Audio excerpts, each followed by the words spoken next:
சென்னை பெரம்பூரில் தண்ணீர் லாரி மோதி சிறுமி உயிரிழந்த சம்பவத்தின் எதிரொலியாக வாகனங்களை திருப்பிக் கொடுக்க கட்டுப்பாடு விதித்து போக்குவரத்து போலீசாருக்கு காவல் ஆணையர் உத்தரவு பிறப்பித்திருக்கிறார்.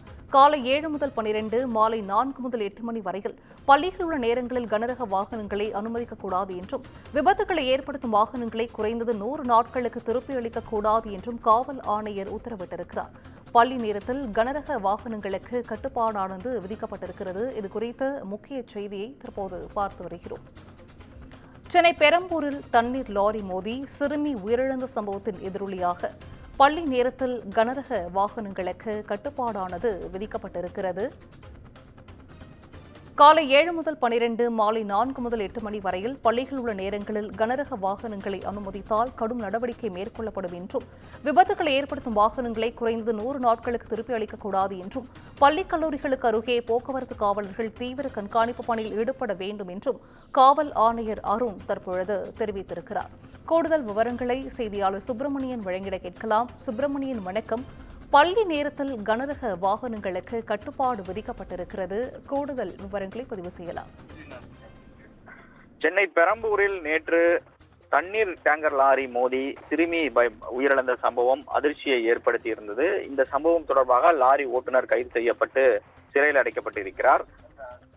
பள்ளி நேரத்தில் கனரக வாகனங்கள் இயக்கப்பட்டதனாலே விபத்திற்கு காரணம் என்ற விசாரணையில் தெரிய வந்திருக்கிறது. குறிப்பாக அந்த பள்ளி நேரத்தில் கனரக வாகனத்தை பள்ளிகள் இருக்கக்கூடிய பகுதிகளை சுற்றி எப்படி அந்த வாகனங்கள் வந்தது என்று கேள்வி எழுந்திருக்கிறது.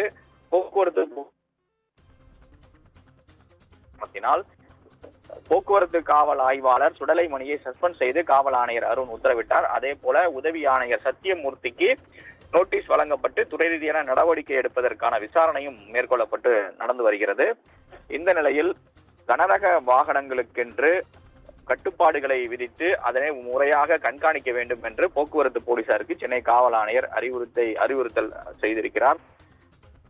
காலை 7 மணி முதல் 12 மணி வரையிலும், 4 மணி முதல் 8 மணி வரையிலும் பள்ளிகள் இருக்கக்கூடிய பகுதிகளில் கனரக வாகனங்கள் அனுமதிக்கும் போலீசார் மீது கடும் நடவடிக்கை எடுக்கப்படும் என்று சென்னை காவல் ஆணையர் அருண் எச்சரிக்கையும் விடுத்திருக்கிறார். விபத்துக்களை ஏற்படுத்தும் வாகனங்களை குறைந்தது 100 நாட்களுக்கு பிறகுதான் திருப்பி ஒப்படைக்க வேண்டும் என்ற ஒரு அறிவுறுத்தலையும் காவல் ஆணையர் பிறப்பித்திருக்கிறார். அதாவது கனரக வாகனத்தால் ஒரு விபத்து நிகழ்ந்தால் அந்த வாகனம் பறிமுதல் செய்யப்படும்.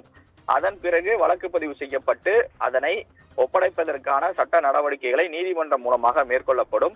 அப்படி நீதிமன்றம் மூலமாக அந்த வாகனத்தை அந்த உரிமையாளர் கோரும்போது நீதிமன்றத்தில் அதற்கான உத்தரவை தெரிவித்து வாகனத்தை 100 நாட்களுக்கு பிறகுதான் ஒப்படைப்பதற்கான நடவடிக்கைகளை போக்குவரத்து போலீசார் சட்ட நடவடிக்கைகளை எடுக்க வேண்டும் என்ற ஒரு அறிவுறுத்தலை காவல் ஆணையர் பிறப்பித்திருக்கிறார். போக்குவரத்து காவலர்கள் பள்ளி கல்லூரிகளுக்கு அருகே கண்காணிப்பு பணியில் தீவிரமாக ஈடுபட வேண்டும். குறிப்பாக பள்ளி தொடங்கும் நேரமும் சரி, பள்ளி முடியும் நேரமும் சரி, அந்த நேரங்களில் எந்தெந்த பகுதிகளில் எல்லாம் போக்குவரத்து நெரிசல் ஏற்படுகிறது, அதே போல பள்ளி மாணவர்கள், கல்லூரி மாணவர்கள் அதிகம் பேர் எந்த சாலையை பயன்படுத்துகிறார்கள் என்பதை கண்டறிந்து அந்த சாலைகளில் கூடுதலான கண்காணிப்பில் போலீசார் ஈடுபட வேண்டும். போக்குவரத்தை ஒழுங்குபடுத்த வேண்டும். பள்ளி மாணவர்களுக்கென்று பாதுகாப்போடு அவர்கள் வீட்டுக்கு செல்வதற்கான வழிவகைகளையும் செய்ய வேண்டும் என்ற ஒரு அறிவுறுத்தலை காவல் ஆணையர் பிறப்பித்திருக்கிறார்.